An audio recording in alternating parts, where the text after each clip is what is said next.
ও উচ্চ মাধ্যমিক শিক্ষকদের ডিজিটাল কন্টেন্ট প্রতিযোগিতায় সারা দেশে প্রথম স্থান অধিকারী। প্রিয় শিক্ষার্থী বন্ধুরা, আমরা সপ্তম অধ্যায় হিসাব বিজ্ঞান প্রথম পত্র ওয়ার্কশিট কার্যপত্র সম্পর্কে আলোচনা করতেছিলাম। লাস্ট ক্লাসে আমরা কার্যপত্রের বেসিক সম্পর্কে জেনেছি। তো আজকে আমরা মূলধন জাতীয় লেনদেন ও মুনাফা জাতীয় লেনদেন সম্পর্কে আলোচনা করব। প্রিয় শিক্ষার্থী বন্ধুরা, তোমরা যারা হিসাব বিজ্ঞান প্রথম পত্র চতুর্থ অধ্যায় অর্থাৎ ট্রায়াল ব্যালেন্স রেওয়ামিল চ্যাপ্টারটি পড়ে এসেছো, তারা কিন্তু মূলধন জাতীয় লেনদেন এবং মুনাফা জাতীয় লেনদেন সম্পর্কে অলরেডি জেনে ফেলেছো। তারপরও কার্যপত্র অধ্যায় আমরা এটা সম্পর্কে একটু আরো ডিটেলস আলোচনা করব এবং গাণিতিক সমস্যা আলোচনা করব। After the end of this class তোমরা মূলধন জাতীয় লেনদেনের ধারণা দিতে পারবে, মুনাফা জাতীয় লেনদেনের ধারণা দিতে পারবে, বিলম্বিত মুনাফা জাতীয় লেনদেনের ধারণা দিতে পারবে ও গাণিতিক সমস্যা সমাধান করতে পারবে। তো শিক্ষার্থী বন্ধুরা, ক্লাসটি আমরা এখনই শুরু করতে যাচ্ছি। সবাই কেয়ারফুলি ক্লাসটি করার চেষ্টা করো। প্রিয় শিক্ষার্থী বন্ধুরা, তোমাদের সামনে দেখো এখন যে চার্ট চলে আসছে, তোমরা এখন একটা চার্ট দেখতে পাচ্ছ। তো এখন তোমাদের সামনে যে চার্টটা আসছে শিক্ষার্থী বন্ধুরা, তো সেটা হলো লেনদেনের প্রকারভেদ। প্রিয় শিক্ষার্থী বন্ধুরা, আমরা লেনদেনের কিন্তু বিভিন্ন প্রকারভেদ জানি, যে লেনদেন কি দৃশ্যমান না অদৃশ্যমান, লেনদেনটা কি নগদ লেনদেন নাকি অনগদ লেনদেন। এই সকল লেনদেনের ক্লাসিফিকেশন কিন্তু আমরা ইতিমধ্যে শিখেছি দ্বিতীয় অধ্যায়। বাট লেনদেনের আরও কিছু প্রকারভেদ হতে পারে লেনদেনের অবস্থা অনুযায়ী। তো আজকের এই লেকচার থেকে আমরা সেই লেনদেনের মূল যে দুইটা ক্যাটাগরি, একটা হলো মূলধন জাতীয় লেনদেন আর একটা হলো মুনাফা জাতীয় লেনদেন। আবার মূলধন জাতীয় লেনদেনকে দুইটা ভাগে ভাগ করা যায়, একটা হলো মূলধন জাতীয় প্রাপ্তি বা আয় জাতীয়, আর একটা হলো মূলধন জাতীয় ব্যয় জাতীয়। আবার মুনাফা জাতীয় লেনদেনগুলোকে দুই ভাগে ভাগ করা যায়, মুনাফা জাতীয় প্রাপ্তি আবার হলো মুনাফা জাতীয় প্রদান বা ব্যয়। তো আজকের ক্লাসে আমরা এই লেনদেনের মূলধন এবং মুনাফা জাতীয় যে ক্যারেক্টারিস্টিক আছে সেগুলো সম্পর্কে ইনশাল্লাহ ডিটেলস আলোচনা করার চেষ্টা করব। শিক্ষার্থী বন্ধুরা, এখন উপরে দেখো, ঠিক উপরে এই পাশে উপরে দেখো, তোমাদের সামনে আমি কিছু লেনদেন নিয়ে আসছি। তো এই লেনদেনগুলোকে আমরা এখন মূলধন এবং মুনাফা জাতীয় ক্যাটাগরিতে ভাগ করব। তো আশা করি তোমরা এটা দেখতে পাচ্ছ যে প্রথমে বলছে ব্যাংক হতে 1000 টাকা ঋণ গ্রহণ, পণ্য বিক্রয় 5000 টাকা, বাকিতে আলমারি ক্রয় 20,000 টাকা, কর্মচারীকে বেতন পরিশোধ 3000 টাকা, পুরাতন মোটর গাড়ি বিক্রয় 70,000 টাকা, ব্যাংকে জমাকৃত অর্থের উপর সুদ প্রাপ্তি। তো এখানে যে 6টা লেনদেন দেওয়া আছে, আমি যদি এখন তোমাদের কাছে জানতে চাই এই যে লেনদেনগুলো, এই লেনদেনগুলোর ভিতরে কোনটি মুনাফা জাতীয় এবং কোনটি মূলধন জাতীয়। কারণ আমাদের যখন রেওয়ামিল করতে বলে, তো রেওয়ামিলের সাথে সাথে আমাদের এই প্রশ্নটা খ বা কয়ে থাকে যে মূলধন জাতীয় আইটেমের পরিমাণ নির্ণয় করো বা মুনাফা জাতীয় আয়ের পরিমাণ নির্ণয় করো। তো এখন শিক্ষার্থী বন্ধুরা, আমাদের সামনে এই যে আইটেমগুলো আমাদের সামনে আছে শিক্ষার্থী বন্ধুরা, তোমরা দেখতে পাচ্ছ। তো এই আইটেমগুলো কোনটা মুনাফা জাতীয় কোনটা মূলধন জাতীয় সেটা আমাদেরকে বুঝতে হবে। তো এখন আমি যদি এই আইটেমগুলোকে প্রশ্ন করি, দেখো তোমাদের সামনে একটা এখানে একটা তিনটা ভাগে যদি আমরা লেনদেন, উপরের লেনদেনগুলোকে যদি আমরা এই ফরম্যাটে প্রশ্ন করি যে এই লেনদেনগুলো হতে যে আমরা সুবিধা পাবো, এগুলো কি দীর্ঘমেয়াদী না স্বল্পমেয়াদী, এই লেনদেনগুলোর পুনরাবৃত্তি মানে রিপিটিশন বা কেমন হয়, বারে বারে হয়, নিয়মিত নাকি অনিয়মিত, এবং এই সকল লেনদেনে সংঘটিত টাকার পরিমাণ কি বড় অঙ্কের নাকি ছোট অঙ্কের। তো আমরা যদি এই উপরের লেনদেনগুলোকে এই 3টা ক্যাটাগরিতে প্রশ্ন করি, তাহলে আমরা পেয়ে যাব যে কোনটা মূলধন জাতীয় লেনদেন এবং কোনটা মুনাফা জাতীয় লেনদেন, রাইট। তাহলে আমরা প্রথমে যে লেনদেনটা আছে আমরা সেই লেনদেনটা দেখি। আমাদের প্রথম যে লেনদেনটা আছে সেটা হলো ব্যাংক থেকে ঋণ গ্রহণ। শিক্ষার্থী বন্ধুরা, প্রথম যে লেনদেনটা আছে সেটা হলো কি ব্যাংক থেকে ঋণ গ্রহণ। শিক্ষার্থী বন্ধুরা, ব্যাংক থেকে ঋণ গ্রহণ, আমি যদি প্রশ্ন করি যে এই লেনদেনটা কি দীর্ঘমেয়াদী নাকি স্বল্পমেয়াদী, অর্থাৎ এই লেনদেন থেকে আমরা যে সুবিধা পাবো, এই লেনদেন থেকে যে আমরা সুবিধা পাবো, এইটা কি স্বল্পমেয়াদী সুবিধা পাবো নাকি আমরা দীর্ঘমেয়াদী সুবিধা পাবো? তুমি যদি একটা ব্যাংক থেকে ঋণ নাও, সাধারণত এই ঋণ থেকে আমরা যে সুবিধাটা পাই এইটা দীর্ঘমেয়াদী। তার মানে এখান থেকে যে আমরা সুবিধাটা পাবো, এই সুবিধাটা হলো কি শিক্ষার্থী বন্ধুরা দীর্ঘমেয়াদী। আমি যদি প্রশ্ন করি যে এই যে ব্যাংক থেকে যে ঋণটা আমরা নিলাম, এটাকে আমরা বারে বারে নিতে পারবো? তুমি কি এক বছরে বারবার লোন নিতে পারো? না। একটা লোন নেওয়ার পর সেটা পরিশোধ না করা পর্যন্ত কিন্তু তুমি নতুন করে লোন নিতে পারো না। তার মানে আমরা বলতে পারি যে এই লেনদেনটা হলো অনিয়মিত ক্যাটাগরির। এরপর যদি আমরা জানতে চাই যে এই লেনদেনে টাকার পরিমাণটা কেমন, what amount of money related with this transaction, আমরা যদি এখানে টাকার পরিমাণটা দেখি যে এখানে টাকা হলো 1 লাখ টাকা, এই লেনদেনটা হলো 1 লাখ টাকা। তার মানে 1 লাখ টাকা অবশ্যই এটা একটা বড় অঙ্কের অ্যামাউন্ট। তো এই যে আমরা 3টা উত্তর পাইলাম যে এখানে লেনদেনটা হলো দীর্ঘমেয়াদী, এখানে লেনদেনটা হলো অনিয়মিত এবং এখানে লেনদেনটা হলো বড় অঙ্কের। সাধারণত যে সকল, দেখো এখানে লেখা আছে, সাধারণত যে সকল লেনদেন দীর্ঘমেয়াদী হয়, অর্থাৎ 1 বছরের বেশি সময় ধরে হয় এবং সুবিধাটা 1 বছরের বেশি হয়, যার টাকার অঙ্ক অপেক্ষাকৃত বড় এবং লেনদেনটি নিয়মিত সংগঠিত হয় না, তাকে মূলধন জাতীয় লেনদেন বলে। তো শিক্ষার্থী বন্ধুরা, এখানে 3টা কথা, খুবই গুরুত্বপূর্ণ 3টা কথা এখানে বলা আছে। একটা হলো, এটা হলো দীর্ঘমেয়াদী, অর্থাৎ 1 বছরের অধিক সময়ের জন্য লেনদেনটা হয়, এবং টাকার যে অঙ্ক, এই টাকার অঙ্ক অপেক্ষাকৃত বড় অঙ্কের হয় এবং এই লেনদেনগুলো নিয়মিত হয় না। তার মানে এই 3টা ক্যারেক্টার কোনো লেনদেনের ভিতর যদি আমরা পাই, 1, লেনদেনগুলো দীর্ঘমেয়াদী হবে, অর্থাৎ 1 বছরের বেশি সময়ের জন্য হবে, আমরা সুবিধাটা পাবো। 2, লেনদেনটা হবে অনিয়মিত, মানে পৌনঃপুনিক না, মানে বারে বারে হবে না। 3, লেনদেনের সংগঠিত টাকার পরিমাণ বড় অঙ্কের হবে। এই সকল লেনদেনগুলোকে আমরা বলবো মূলধন জাতীয় লেনদেন, অর্থাৎ যেই লেনদেনটা বারে বারে হবে না, বড় অঙ্কের টাকা নিয়ে হবে এবং এটার মেয়াদ হবে 1 বছরের বেশি, মানে দীর্ঘমেয়াদী টাইপ। এই সকল লেনদেনগুলোকে আমরা বলবো কি বন্ধুরা? এই সকল লেনদেনগুলোকে আমরা বলবো মূলধন জাতীয় লেনদেন। তাহলে আমরা দেখি এরকম আরো কি কি লেনদেন আছে, যেমন পণ্য বিক্রয় 5,000 টাকা, এইটা না। এইটা কিন্তু আমি যদি প্রশ্ন করি পণ্য বিক্রয় 5,000 টাকা, এইটা যেটা আছে পণ্য বিক্রয় 5,000 টাকা, আমি যদি প্রশ্ন করি যে এই যে পণ্য বিক্রয় 5,000 টাকা, এখান থেকে যে আমরা সুবিধা পাবো, লেনদেন হতে যে আমরা সুবিধা পাবো, এই সুবিধাটা কেমন? তুমি কিন্তু এই যে বিক্রি যেটা করবা, কোনো পণ্য বিক্রি করলা, এখান থেকে আমরা যে সুবিধাটা পাই, সাধারণত বিক্রয়টা স্বল্পমেয়াদী হয়, অর্থাৎ 1 বছর বা 1 বছরের কম সময় হয়। আমি যদি আবার প্রশ্ন করি এই বিক্রয়টা কি বারে বারে হয়? তুমি যদি একটা ব্যবসা প্রতিষ্ঠানের কথা চিন্তা করো, একটা ব্যবসা প্রতিষ্ঠানে কিন্তু বিক্রি বারবার হয়। তার মানে এখানে বিক্রয় যে লেনদেনটা এটা নিয়মিত, পৌনঃপুনিক, মানে বারবার হবে। আমি যদি আবার প্রশ্ন করি এই যে বিক্রয় যে লেনদেনটা হলো, এটা কেমন, এটা এখানে টাকার পরিমাণ কতটুকু জড়িত, এখানে টাকার পরিমাণটা অল্প, মানে ছোট অঙ্কের জড়িত। তার মানে যে সকল লেনদেন স্বল্পমেয়াদী সুবিধার জন্য হয়, লেনদেনগুলো টাকার পরিমাণ অপেক্ষাকৃত কি হয়, ছোট হয়, এবং লেনদেনগুলো বারে বারে হয় নির্দিষ্ট সময় পর পর, সেই সকল লেনদেনগুলোকে আমরা বলবো কি মুনাফা জাতীয় লেনদেন। তাহলে মুনাফা জাতীয় লেনদেনের ভিতরে আমরা 3টা ক্যারেক্টার পাইলাম। এটা বারে বারে হবে, পৌনঃপুনিক, মেয়াদ হবে 1 বছর বা 1 বছরের কম, স্বল্পমেয়াদী, এবং এটা তোমার ছোট অঙ্কের টাকার হবে।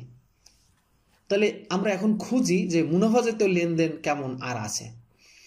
যেমন এটা যদি আমরা দেখি যে কর্মচারীকে বেতন পরিশোধ, এখানে একটা লেনদেন আছে, কর্মচারীকে বেতন পরিশোধ, এটা বারে বারে হয়, টাকার পরিমাণ কম এবং স্বল্প মেয়াদী টাইপের, এটা হলো একটা মুনাফা জাতীয় লেনদেন।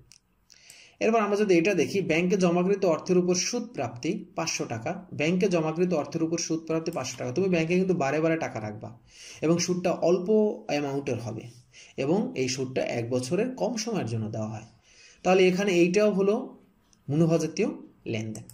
এখন যদি আমি এখান থেকে মূলধন জাতীয় লেনদেন বাকিগুলো খুঁজি, যেমন এখানে একটা আছে বাকিতে আলমারি ক্রয় 20,000 টাকা, এটা একটা মূলধন জাতীয় লেনদেন, কারণ হলো এটা বারে বারে ঘটে না এবং এখানে এই টাকাটা বড় অঙ্কের এবং এটার মেয়াদ দীর্ঘমেয়াদী।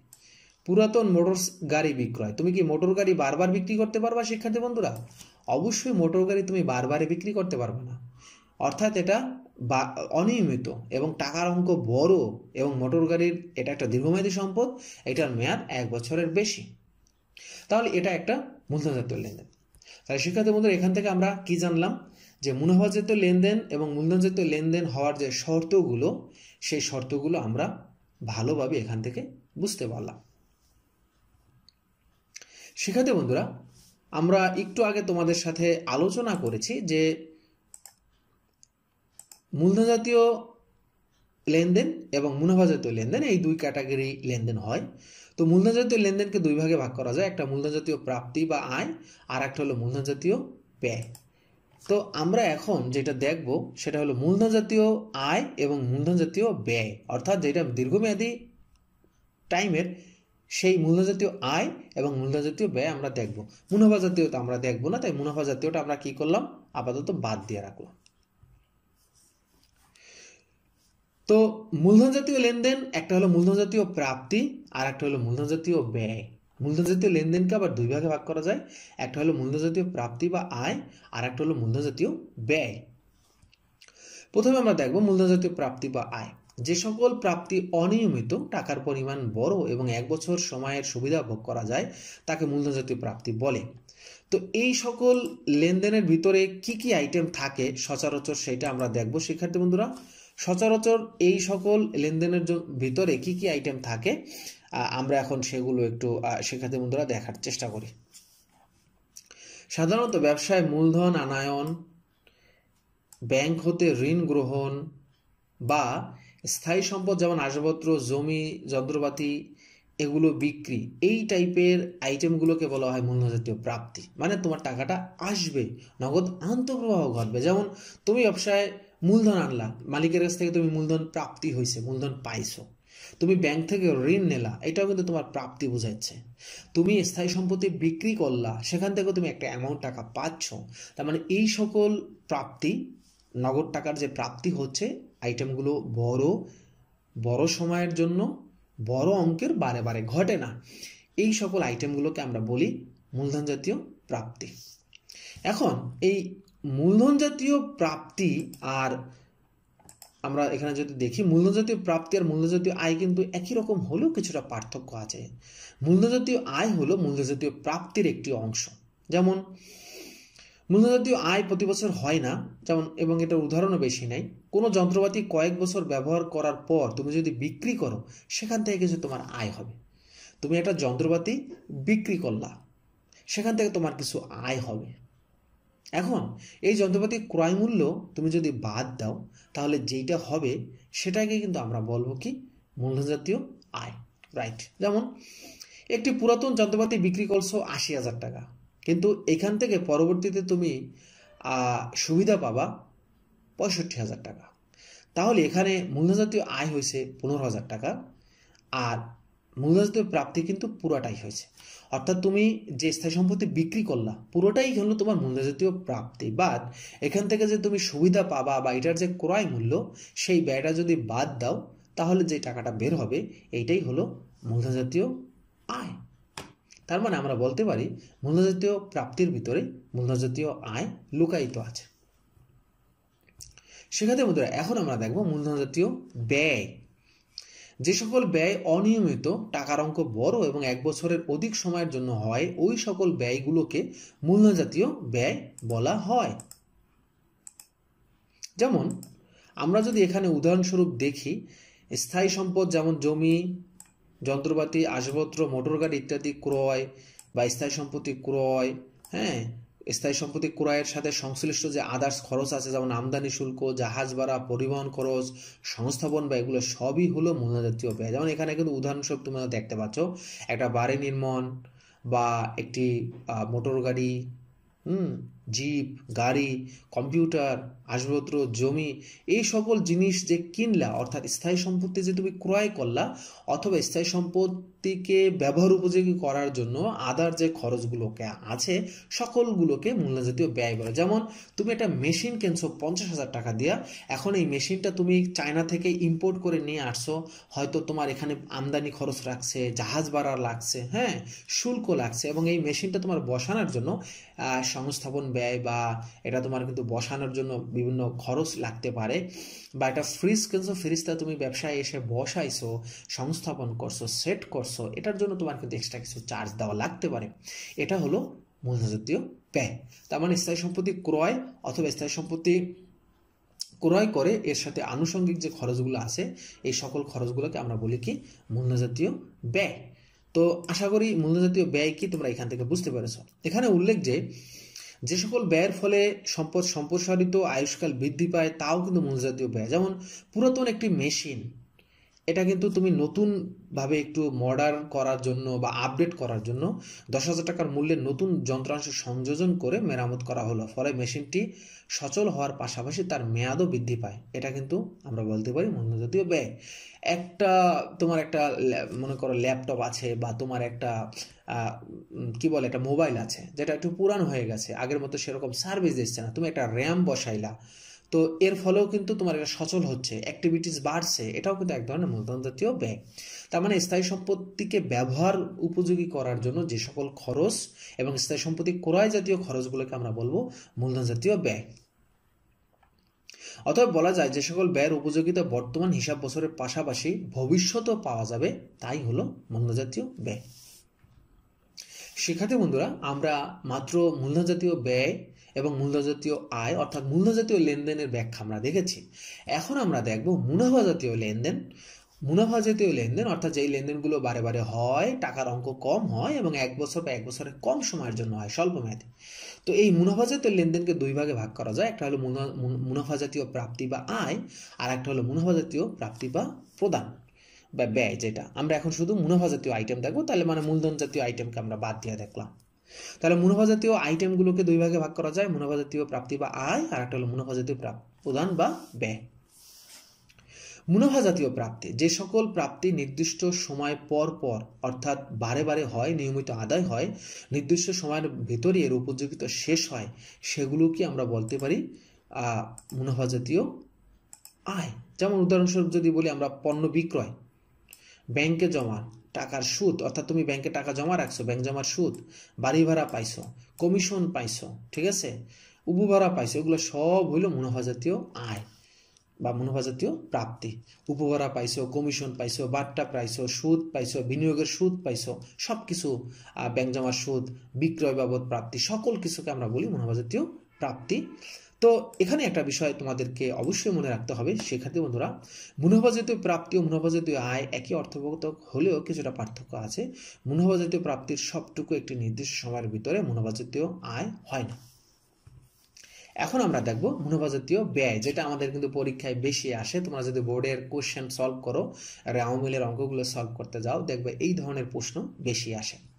ব্যবসায় দৈনন্দিন কার্য সম্পাদনের জন্য নিয়মিত যে সকল ব্যয় নির্দিষ্ট সময় পর পর সংঘটিত হয় এবং স্বল্প সময়ের ভিতরে উপযোগিতা নিঃশেষ হয়ে যায়, তাকে মুনাফা জাতীয় ব্যয় বা প্রদান বলে। যেমন মুনাফা জাতীয় ব্যয়ের যদি উদাহরণ আমরা এখন জানতে চাই, সবচেয়ে বড় উদাহরণ হলো পণ্য ক্রয়, ভাড়া প্রদান, ভাড়া পরিশোধ, অফিস খরচ, বেতন, অবচয়, মনিহারি দ্রব্যাদি ক্রয়, বিজ্ঞাপন খরচ, এই সকল আইটেম যেগুলো আমি মাত্র তোমাদেরকে বললাম, এই সকল আইটেমগুলোকে আমরা বলতে পারি কি মুনাফা জাতীয় ব্যয়।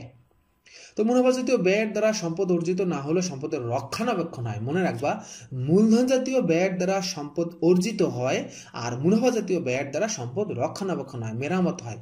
মুনাফা জাতীয় প্রদান ও ব্যয় একই অর্থগত মনে করা হলেও কিছুটা পার্থক্য আছে। মুনাফা জাতীয় ব্যয় মুনাফা জাতীয় প্রদানেরই একটি অংশ। চলতি হিসাবকালের সাথে প্রায় বিগত হিসাবকালের বকেয়া এবং পরবর্তী হিসাবকালের খরচ অগ্রিম প্রদান করা, যেমন অগ্রিম বেতন, বকেয়া বেতন। তো চলতি ও বিগত ও পরবর্তী হিসাবকালে সংশ্লিষ্ট মোট পরিশোধকৃত অর্থ মুনাফা জাতীয় প্রদান। অর্থাৎ তুমি বেতন প্রদান করছো 2 মাসের বেতন, তুমি বেতন প্রদান করছো 2 মাসের অগ্রিম বেতন প্রদান করছো, আর বেতন ধরো মনে করো 5 মাসের বেতন প্রদান করছো, 2 মাস অগ্রিম, 2 মাস বকেয়া, চলতি বছরের 1 মাস। 5 মাসের বেতন প্রদান করছো, 2 মাস অগ্রিম, 2 মাস বিগত মাসের বকেয়া বা বিগত বছরে, আর 1 মাস হলো চলতি। তাহলে এখানে এই টোটাল 5 মাসের বেতন কিন্তু তোমার প্রদান, বাট 1 মাসের বেতন হলো তোমার মুনাফা জাতীয় ব্যয়। অর্থাৎ চলতি বছরের যেই ব্যয়টা সেটাকে আমরা বলি মুনাফা জাতীয় ব্যয়, এবং অগ্রিম বা বকেয়া পূর্ববর্তী বছরের যে ব্যয় সেটাকে আমরা মুনাফা জাতীয় প্রদানের ভিতরে অন্তর্ভুক্ত করি। স্থায়ী সম্পদ মেরামতের ফলে সম্পদের আয়ুষ্কালে কোনো প্রভাব ফেলে না, উক্ত ব্যয় মুনাফা জাতীয় ব্যয় হিসাবে লিপিবদ্ধ হবে।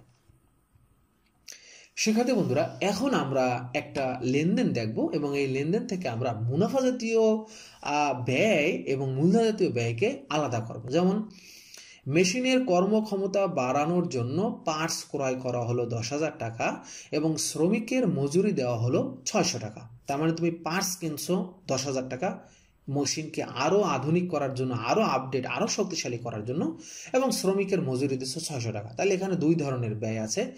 এই যে তুমি মেশিনের যে পার্টস ক্রয় করছো, তার মানে এটা সম্পদ অর্জনের জন্য বা সম্পদকে ব্যবহার উপযোগী করার জন্য, এটা হলো মূলধন জাতীয় ব্যয়, এবং এটা অবশ্যই আর্থিক অবস্থার সম্পদ পাশে যাবে। আর্থিক অবস্থার বিবরণী সম্পদ পাশে যাবে, মানে মূলধন জাতীয় ব্যয়গুলো সম্পদ পাশে যায়। আর তুমি যে শ্রমিকের মজুরি দিয়েছো, এটা 1 বছরের কম, পৌনঃপৌনিক এবং টাকার অঙ্ক কম। এটা কিন্তু তুমি সম্পদকে রক্ষণাবেক্ষণের জন্য করেছো, তাই এটা মূলধন জাতীয় ব্যয় না, এটা মুনাফা জাতীয় ব্যয়, এবং এটা বিশদ আয় বিবরণীর পরিচালন ব্যয় অংশে যাবে। শিক্ষার্থী বন্ধুরা, আমরা এতক্ষণ যে দুই ধরনের ব্যয় আলোচনা করলাম, মুনাফা জাতীয় ব্যয়, মূলধন জাতীয় ব্যয়, এছাড়াও আরো এক ধরনের ব্যয় আছে যেটাকে বলা হয় বিলম্বিত মুনাফা জাতীয় ব্যয়। অর্থাৎ যেই সুবিধাটা তুমি ভবিষ্যতে পাবে, এমন একটা ব্যয় সংগঠিত হলো যেটা সুবিধা তুমি ভবিষ্যতে পাবা। যেমন তুমি লাক্সের একটা অ্যাডভার্টাইজমেন্ট তৈরি করলা, বা তুমি হইতে পারে তুমি ধরো মনে করো মুরগি মার্কা ঢেউটিনের একটা অ্যাডভার্টাইজমেন্ট তৈরি করলা, বা মোজোর একটা অ্যাডভার্টাইজমেন্ট বিজ্ঞাপন তৈরি করলা। এটা কিন্তু তুমি কয়েক বছর সুবিধা পাবা, যদিও প্রদান বা ব্যয় সংগঠিত হয়েছে বর্তমান বছরে, বাট এটা তুমি আরো সামনের কয়েক বছর এখান থেকে সুবিধা পাবা। অর্থাৎ বিলম্বিত হয়েছে ব্যয়টা, এটাকে বলা হয় বিলম্বিত মুনাফা জাতীয় ব্যয়। এখন দেখি, মুনাফা জাতীয় হওয়া সত্ত্বেও নির্দিষ্ট হিসাব বছরে সীমাবদ্ধ না থেকে একাধিক হিসাব বছরে সুবিধা পাওয়া যায় বলি এই ব্যয়কে বিলম্বিত মুনাফা জাতীয় ব্যয় বলে। যেহেতু এই ব্যয়ের দ্বারা একাধিক বছর সুবিধা ভোগ করা যায়, তাই এই ব্যয়কে হিসাবকাল সময়ের মাঝে বিভক্ত করে চলতি হিসাবকালের অংশটুকু মুনাফা জাতীয় ব্যয়ের ন্যায় এবং অবশিষ্ট সাময়িক মূলধন জাতীয় ব্যয়ের ন্যায় লিপিবদ্ধ করা হয়। নতুন পণ্য তৈরির পূর্বে গবেষণা পরীক্ষা ব্যয়, বিজ্ঞাপন বাবদ এককালীন বড় অঙ্কের ব্যয়, ব্যবসা প্রতিষ্ঠান স্থানান্তর ব্যয়, এগুলোকে বিলম্বিত মুনাফা জাতীয় ব্যয় বলা হয়। তাহলে তিনটা কি কি? নতুন পণ্য তৈরির পূর্বে গবেষণা ব্যয়, পরীক্ষা ব্যয়, বিজ্ঞাপন ব্যয় এবং ব্যবসা প্রতিষ্ঠান স্থানান্তর ব্যয়কে আমরা বলতে পারি বিলম্বিত মুনাফা জাতীয় ব্যয়।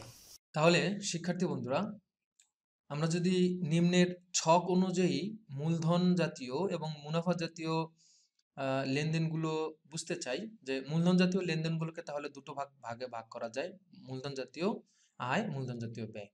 অন্যদিকে মুনাফা জাতীয় লেনদেনগুলোকেও দুটো ভাগে ভাগ করা যায়, মুনাফা জাতীয় আয়, মুনাফা জাতীয় ব্যয়, এছাড়া বিলম্বিত মুনাফা জাতীয় ব্যয় তো রয়েছেই। তো শিক্ষার্থী বন্ধুরা, মূলধন জাতীয় ব্যয়কে আমরা অলরেডি কিন্তু জেনে ফেলেছি যে মূলধন জাতীয় ব্যয় জিনিসটা কি। তারপর যদি আমরা আরো বিশেষভাবে জানতে চাই, যে স্থায়ী সম্পত্তি অর্জনের জন্য কিংবা বর্তমানের স্থায়ী সম্পত্তির কার্যক্ষমতা বৃদ্ধির জন্য যে ব্যয় করা হয় তাকে মুনাফা জাতীয় ব্যয় বলে। এখানে স্থায়ী সম্পত্তি অর্জন বলতে শুধু স্থায়ী সম্পত্তির ক্রয় মূল্যকে বোঝানো হয় না, বরং স্থায়ী সম্পত্তি আনায়ন ও ব্যবহার উপযোগী করে গড়ে তোলার জন্য ব্যয়িত অর্থকেও মূলধন জাতীয় ব্যয় বলে।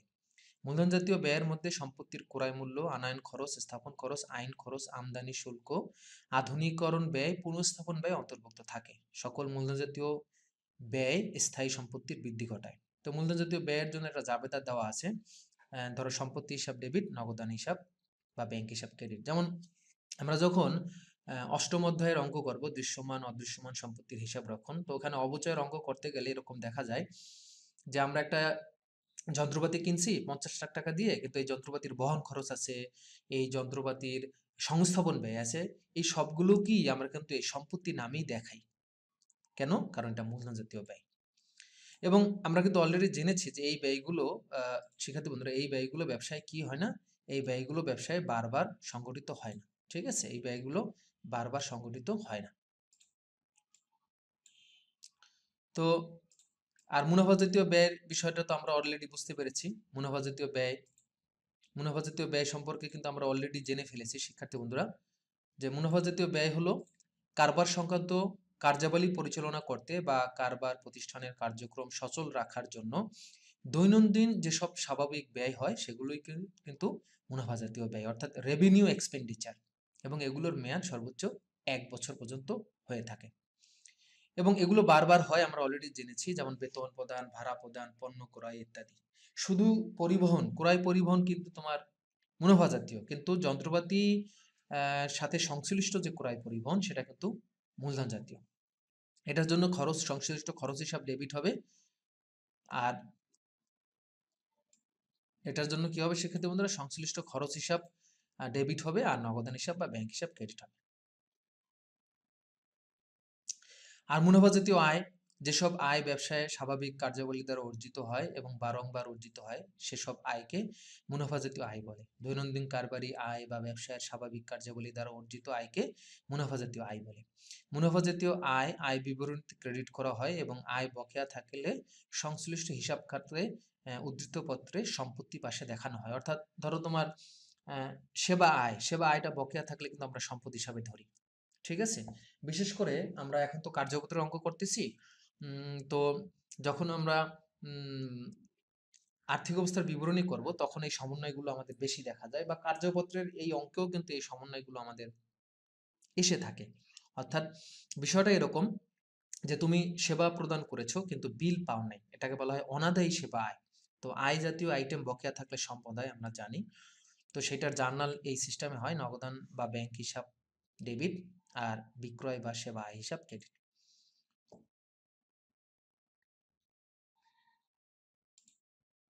তো আশা করি শিক্ষার্থী বন্ধুরা বিষয়টা তোমরা বুঝতে পেরেছো। এখন আমরা মূলধন জাতীয় আয় বা মূলধন জাতীয় প্রাপ্তি সম্পর্কে জানবো, যেটা অলরেডি আমরা জেনে ফেলেছি।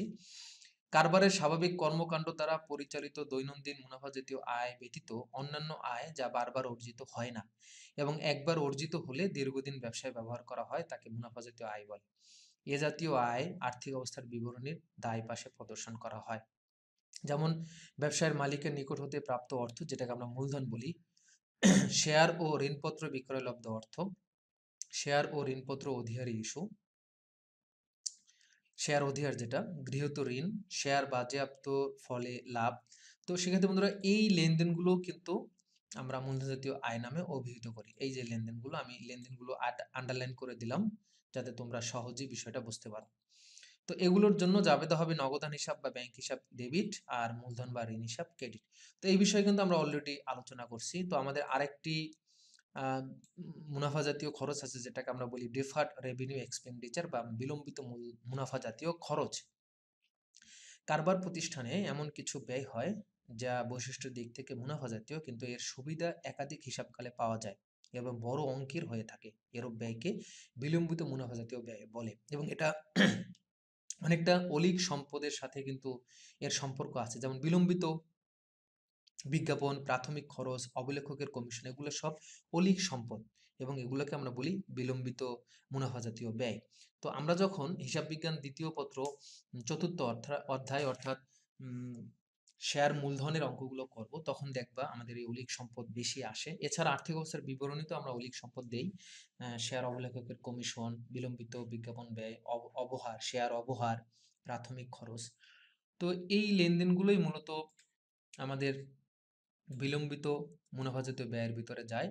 তো আশা করি বিষয়টা তোমরা বুঝতে পেরেছো, এবং এগুলো কিন্তু অলীক সম্পদ হিসাবে দেখানো হয়। আমি মাত্র যেটা বললাম এগুলো অলীক সম্পদ অর্থাৎ ভুয়া সম্পদ, এগুলোর বাস্তব কোনো এক্সিস্টেন্স নাই। তো শিক্ষার্থী বন্ধুরা, এখন আমরা কিছু উদ্দীপক দেখি। এই উদ্দীপক থেকে আমরা এখানে আমরা কিছু আইটেম দেখতে পাচ্ছি। এই আইটেমগুলো থেকে আমরা কিন্তু মূলধন জাতীয় এবং মুনাফা জাতীয় লেনদেন আলাদা করব, এবং এখান থেকে কিন্তু আমাদের প্রায় পরীক্ষায় আসে। বিশেষ করে কার্যপত্র যে অধ্যায়টা আমরা করতেছি, এই অধ্যায়ে এমসিকিউতে কিন্তু এই কোশ্চেনগুলো বেশি আসে। আর আমি কিন্তু অলরেডি ক্লাসের শুরুতে বলেই ফেলেছি যে মুনাফা জাতীয় আয়, মুনাফা জাতীয় ব্যয়, অর্থাৎ মূলধন ও মুনাফা জাতীয় লেনদেন নিয়ে আমরা এসএসসিতে পড়ে এসেছি, এবং এইচএসসিতে আমাদের প্রথম পত্রে রেওয়া মিল অর্থাৎ চতুর্থ অধ্যায়ে কিন্তু এটা আছে। তোমরা যারা রেওয়া মিলের অধ্যায়টি করেছো, ওখানে দেখবা রেওয়া মিলের ভিতরেও কিন্তু এই মুনাফা জাতীয় লেনদেন, মূলধন জাতীয় লেনদেন আছে, যেটা আমরা আজকে ক্লাসের শুরুতে জেনেছি। তো এগুলো খুব গুরুত্বপূর্ণ, কারণ এমসিকিউতে কিন্তু এই ধরনের প্রশ্ন আসে। সো চলো আমরা সমাধানে যাই, তাহলে আমাদের জন্য বিষয়টা ক্লিয়ার হবে। 1 নম্বর আছে দালান কোঠা সম্প্রসারণ ব্যয়। এটা অবশ্যই মূলধন জাতীয়। এটি প্রতিষ্ঠানের মুনাফা অর্জনের ক্ষমতা ও স্থায়ী সম্পত্তি বৃদ্ধি করে, এর ফলাফল দীর্ঘস্থায়ী, সুতরাং এটি মূলধন জাতীয় ব্যয়। দালান কোঠার চুনকাম খরচ, এটা বারবার হবে, পৌনঃপুনিক, এবং এটার পরিমাণ কম, এটার জন্য আমাদের অল্প খরচ হয়, কিন্তু বারবার হয়, প্রতি বছরই হয়। এটা মুনাফা জাতীয়। ঠিক আছে। তো এরপর আছে আমরা দেখি 3 নাম্বার দালান কোঠা মেরামত ব্যয়। এটাও মুনাফা জাতীয়, কারণ এটা বারবার মেরামত করা দরকার হয়। পৌনঃপুনিক ব্যয় এটা। পুরাতন ট্রাকের জন্য নতুন টায়ার ক্রয়, এটা মূলধন জাতীয়, কারণ টায়ারটা সাধারণত 1 বছর না 1 বছরের বেশি সময় এটা আমরা ব্যবহার করি। ট্রাক কার্যক্রম করার জন্য এই ব্যয় হয়, এবং এর ফলাফল দীর্ঘস্থায়ী, অর্থাৎ প্রতি বছর কিন্তু সাধারণত টায়ার পাংচার হয় না, এবং এটা দীর্ঘ সময়ের জন্য আমাদের ব্যবসায় সুবিধা দেয়। অফিসের জন্য টেবিল ফ্যান ক্রয়, এটাও মূলধন জাতীয় লেনদেন। এর দ্বারা কারবারে স্থায়ী সম্পত্তি বৃদ্ধি পায় বলে এটি মূলধন জাতীয় ব্যয়। 6 নম্বর আছে কপিরাইট অর্জনের ব্যয়। এটা মূলধন জাতীয়। এ ব্যয়ের ফলে মুনাফা অর্জনের ক্ষমতা বৃদ্ধি পায়, এবং এর ফলাফল দীর্ঘস্থায়ী বলে এটি মূলধন জাতীয় ব্যয়। সদ্য ক্রয়কৃত পুরাতন যন্ত্রপাতির মেরামত, এটা মূলধন জাতীয় ব্যয়। এ ব্যয়ের ফলে কারবারের মুনাফা অর্জনের ক্ষমতা বৃদ্ধি পেয়েছে, আবার দীর্ঘস্থায়ীভাবে এর সুবিধা ভোগ করা যাবে বলে এটি মূলধন জাতীয়। তো সেক্ষেত্রে বন্ধুরা 8 নাম্বার আছে কাঁচামাল ক্রয়ের ব্যয়। এটাও মুনাফা জাতীয় ব্যয়। পণ্যদ্রব্য ক্রয় করা হয় মুনাফা অর্জনের লক্ষ্যে, সুতরাং পণ্য দ্রব্যের ক্রয় সংক্রান্ত যাবতীয় খরচ করা হয় মুনাফা অর্জনের লক্ষ্যে, তাই এটি মুনাফা জাতীয় ব্যয়। 9 নাম্বার আছে মামলা খরচ। এটা মুনাফা জাতীয়। প্রতিষ্ঠানের দেনা আদায়ের জন্য সাময়িকভাবে এই ব্যয় করা হয় বলে এটি মুনাফা জাতীয় ব্যয়। এরপর আছে আমরা দেখি ক্রয়কৃত পণ্যের জন্য জাহাজ ভাড়া। এটাও মুনাফা জাতীয়।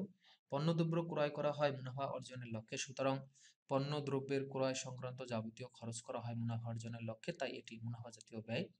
11 বিদ্যুৎ সংস্থাপন ব্যয়। এটিও মূলধন জাতীয়। এটি মূলধন জাতীয় কারণ বিদ্যুতের লাইন বারবার নেওয়া হয় না, কিন্তু বিদ্যুৎ বিল বারবার দেওয়া হয়। বিদ্যুৎ সংস্থাপন ব্যয় একটি হিসাবকালের মধ্যে সীমাবদ্ধ নয়, এর উপযোগ একাধিক হিসাবকাল পর্যন্ত স্থায়ী থাকে। এই ব্যয়ের ফলে কারবারের স্থায়ী সম্পত্তি বৃদ্ধি পায় বলে এটি মূলধন জাতীয়।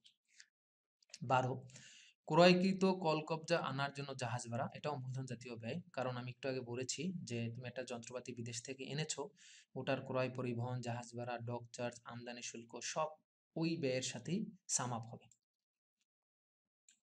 কর্মচারীদের বেতন প্রদান, এটা মুনাফা জাতীয়। ব্যবসায়ের স্বাভাবিক কার্যক্রম ঠিক রাখার জন্য প্রতি মাসে কর্মচারীদের বেতন প্রদান করতে হয়, সুতরাং এটি মুনাফা জাতীয় ব্যয়। কর্মচারীদের বেতন, এটা আছে ইজারা সম্পত্তি। ইজারা সম্পত্তি এটা মূলধন জাতীয়। কেন? কারবারের ইজারা সম্পত্তি মুনাফা অর্জনের সহায়ক, এবং এর ফলাফল দীর্ঘস্থায়ী বলে এটি মুনাফা জাতীয় ব্যয়। সুনাম অর্জন ব্যয়, এটা মূলধন জাতীয়। কারবারের সুনাম মুনাফা অর্জনের সহায়ক, এবং এর ফলাফল দীর্ঘস্থায়ী বলে এটা মূলধন জাতীয় ব্যয়। বিদ্যুৎ খরচ, একটু আগে তোমাদেরকে বলেছি যে বিদ্যুৎ সংস্থাপন বিল, মনে রাখবা শিক্ষার্থী বন্ধুরা, বিদ্যুৎ সংস্থাপন বিল মূলধন জাতীয়, কিন্তু বিদ্যুৎ খরচটা মুনাফা জাতীয়। তো বিষয়গুলো তোমরা আশা করি বুঝতে পেরেছো। তারপর আমি আন্ডারলাইন লাইন করে দেখাই দিই।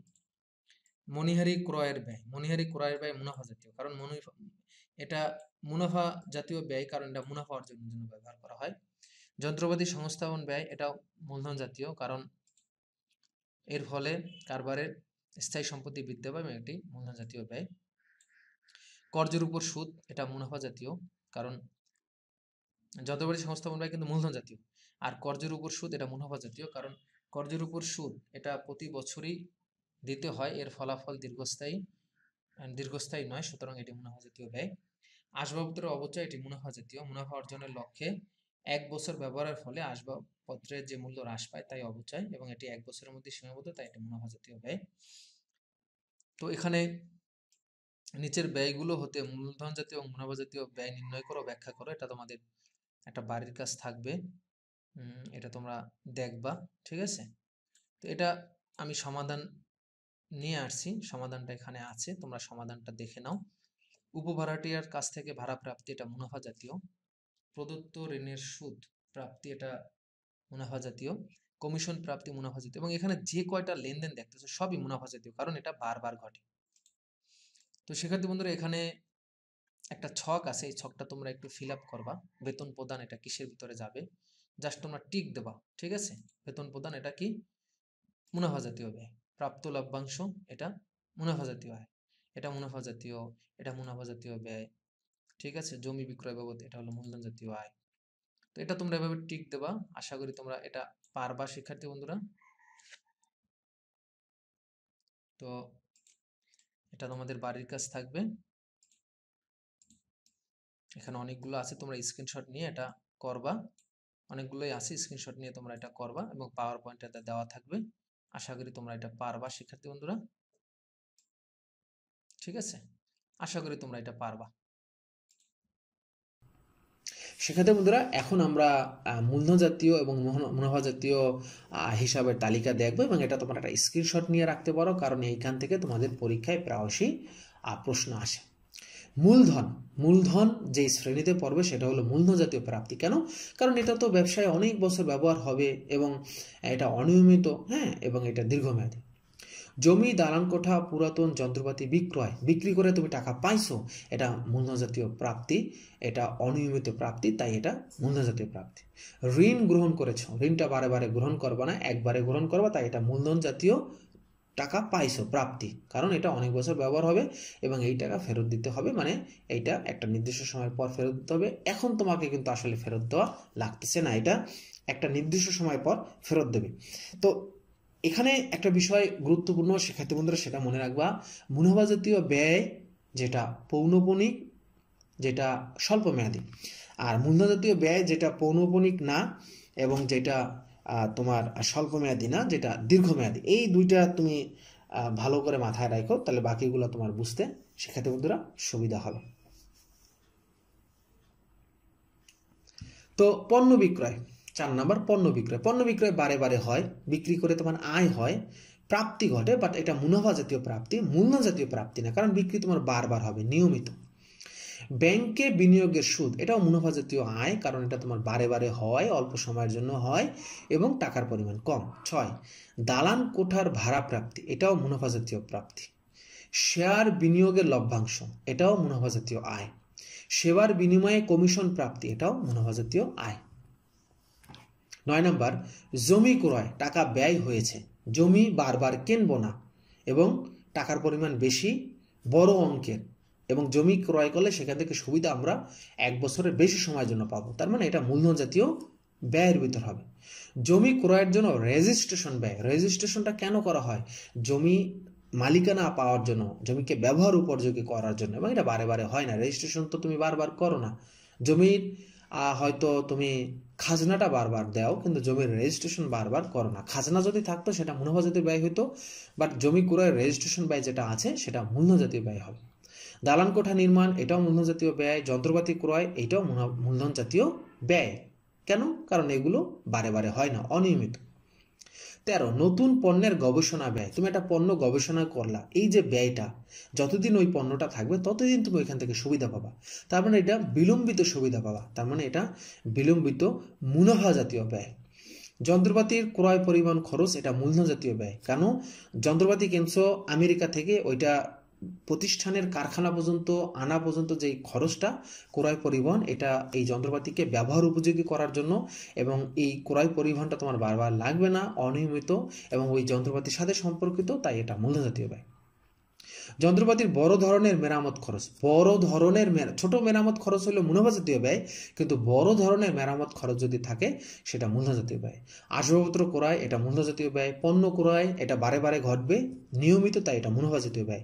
বেতন মজুরি বারে বারে ঘটবে নিয়মিত, মুনাফা জাতীয় ব্যয়। ঋণের সুদ প্রদান এটাও নিয়মিত, তাই এটা মুনাফা জাতীয় ব্যয়। বিষ বাড়ি ভাড়া প্রদান এটাও নিয়মিত, বারবার। বাড়ি ভাড়া তো মাসে দেওয়া হয়, বছরে 12 বার বারবার দেওয়া হয়, মুনাফা জাতীয় ব্যয়। বিদ্যুৎ টেলিফোন বিল এটাও বারে বারে হয় নিয়মিত, মুনাফা জাতীয় ব্যয়। বিজ্ঞাপন খরচ এটা আসলে বিলম্বিত মুনাফা জাতীয় ব্যয় হবে, যদিও এখানে মুনাফা জাতীয় ব্যয় লিখেছে। বীমা প্রিমিয়াম প্রদান এটাও মুনাফা জাতীয় ব্যয়। যন্ত্রপাতি দৈনন্দিন মেরামত, দৈনন্দিন মানে বারবার হবে, মুনাফা জাতীয় ব্যয়। দালান করা যন্ত্রপাতির আসবাবপত্র ব্যবহারজনিত ক্ষয় মানে অবচয়, অবচয়টা প্রতি বছর হয়, এটা মুনাফা জাতীয় ব্যয়। শিক্ষার্থী বন্ধুরা, তোমাদের সামনে এখন আমি একটা উদ্দীপক নিয়ে আসছি। এই উদ্দীপকটা এখন আমি সলভ করব। এই উদ্দীপকে আমাদের দুই ধরনের ব্যয় আছে, এই দুইটা ব্যয় আমাদের আলাদা করতে হবে। 2017 সালের 31শে মার্চ বেঙ্গল ইঞ্জিনিয়ারিং ফার্মের হিসাবের বই থেকে নিচের তথ্য পাওয়া গেল। ভাড়া 750, ভাড়া মানে বারবার হবে। বৈদ্যুতিক খরচ যার মধ্যে আছে নতুন বিদ্যুৎ কেবল 6000 টাকা।